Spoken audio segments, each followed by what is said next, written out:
देखो बच्चों, अल्फाबेट सबको पता है। अल्फाबेट्स क्या होते हैं? ABCD, है ना। ABCD से लेकर Z तक जो भी आते हैं उसको हम क्या कहेंगे? अल्फाबेट्स। तो हम लोगों का आज टॉपिक है अल्फाबेट्स, उसमें जो वॉवल्स आते हैं, कंसोनेंट्स, नाउन, आर्टिकल्स, इन सभी को हम आज कवर करेंगे आज के टॉपिक में। So today's topic is knowing about vowels, consonants, nouns, articles. What are vowels? Vowels क्या होते हैं? ऐसे शब्द, ठीक है, इंग्लिश के अल्फाबेट्स के कुछ ऐसे लेटर्स जैसे कि A, E, I, O, U, इनका जो साउंड आता है, ठीक है, जैसे आ, ए, आई, ओ, यू, यू का य ना, इन साउंड्स को थोड़ा सा अलग कैटेगरी में रखते हुए इसको हम कहेंगे वॉवल्स, और दूसरे कैटेगरी में आते हैं कंसोनेंट्स। इनके अलावा A, I, O, U, ठीक है, A, E, I, O, U को छोड़ के जितने भी अल्फाबेट बचेंगे, जैसे B, C, D, E नहीं, I भी नहीं, ठीक है, F, G, H, ठीक है, इन 6 को 5 को छोड़ के 5 वॉवल्स हैं। उसके अलावा कितने बचे? 21 प्लस 5 26 हो गए अल्फाबेट्स। ABCD आप काउंट करोगे तो कितने अल्फाबेट्स होते हैं? 26, उसमें से 5 होते हैं वॉवल्स एंड 21 आर कंसोनेंट्स, ठीक है। अब जहाँ जहाँ इनका जो साउंड होगा उसके हिसाब से हम आर्टिकल्स में कुछ चेंजेस देखेंगे, ठीक, उसको हम बाद में। अब आते हैं नाउन। नाउन क्या होता है? सब लोगों को पता है नाउन। नाउन मैंने पढ़ाया ग्रामर में। What are nouns? हिंदी में क्या कहते हैं हम नाउन को? संज्ञा। The words which shows the name of any person, place, animal, name of thing, ठीक। तो इसको कहते हैं हम नेमिंग वर्ड, जिसके नाम होते हैं, जिन चीजों के, वस्तु के, स्थान के नाम होते हैं, उनको क्या कहते हैं? नाउन या संज्ञा, ठीक है। सो एक शब्द में हम क्या बोलेंगे? Nouns are naming word, okay.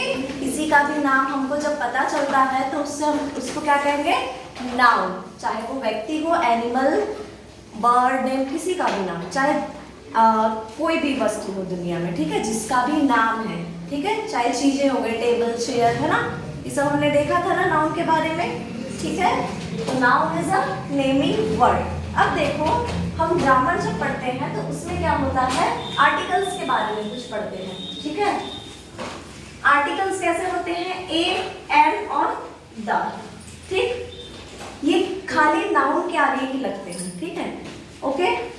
जब नाउन हम देखते हैं तो उसके आगे आर्टिकल्स ए, एम, द का यूज होता है, ठीक है। तो ए का यूज कहाँ होगा और एम का यूज कहाँ होगा? द का यूज मैं कल बताऊंगी, आज मैं ए और एम का यूज बताती हूँ। सबसे पहली बात, ये कहाँ यूज होंगे? नाउन के आगे। नाउन मतलब किसी चीज के नाम के आगे, ठीक है। अब आते हैं एग्जाम्पल, ठीक है। जैसे फैन हो गया, फैन का नाम है ना, हम उसको क्या कहते हैं? फैन, है ना। टेबल, चेयर, है ना, चार्ट, ब्लैक बोर्ड, ये सारे क्या हो गए? नाउन हो गए। तो देखो, फैन है, बॉल है, और क्या क्या है यहाँ? कैट है ना। नीचे क्या है? कैप है, टैप है, और क्या है? एप्पल है, अम्ब्रेला, ऑरेंज, आइसक्रीम, ठीक, ये सारी चीजें है ना। अब देखो, मुझे बताओ आप, फैन कौन से अल्फाबेट से स्टार्ट होता है? एफ। तो इसके आगे हम ए लगाएंगे कि एन लगाएंगे? 2 रूल है। वॉल्स के आगे हम एन लगाते हैं, जो वॉल से साउंड आते हैं represent, A, E, I, O, you, इसके आगे हम क्या लगाएंगे? एन, ए, एन, एन। और उसके अलावा जो है बी, सी, डी, ई, एफ, इसके आगे क्या लगेगा? ए। क्या लगेगा? ए। तो अब यहाँ देख के बताओ, फैन के आगे क्या लगेगा? ए या एन? ए फैन, ओके। ऐसे ही बॉल के आगे ए बॉल, कैट के आगे ए कैट, कैट के आगे ए कैट, टैप के आगे A tap, okay. Now we'll see the example of N. What we will write here? Apple. So before apple what we should write? An apple. Okay? क्या आएगा? An apple. Umbrella. U starting from U. So what will come here? An umbrella. Orange. An orange. Ice cream. An ice cream. Okay? Few examples are written here. It is for exercise, for practicing. Okay? You will write it down in your notebook and try to solve it by yourself. Okay? I will check it. आप लोग को ये सारे जैसे owl है, inkpot है, ant, X, elephant, cow, kite, box, parrot, house, bat, mouse, peacock. ठीक है? इन सब की लिस्ट बना के, ठीक? साइड में आप क्या लिखेंगे? A या N, जैसे an owl. Okay? Make a list. Okay? Open your book and try to make a list. I will check it out. Okay?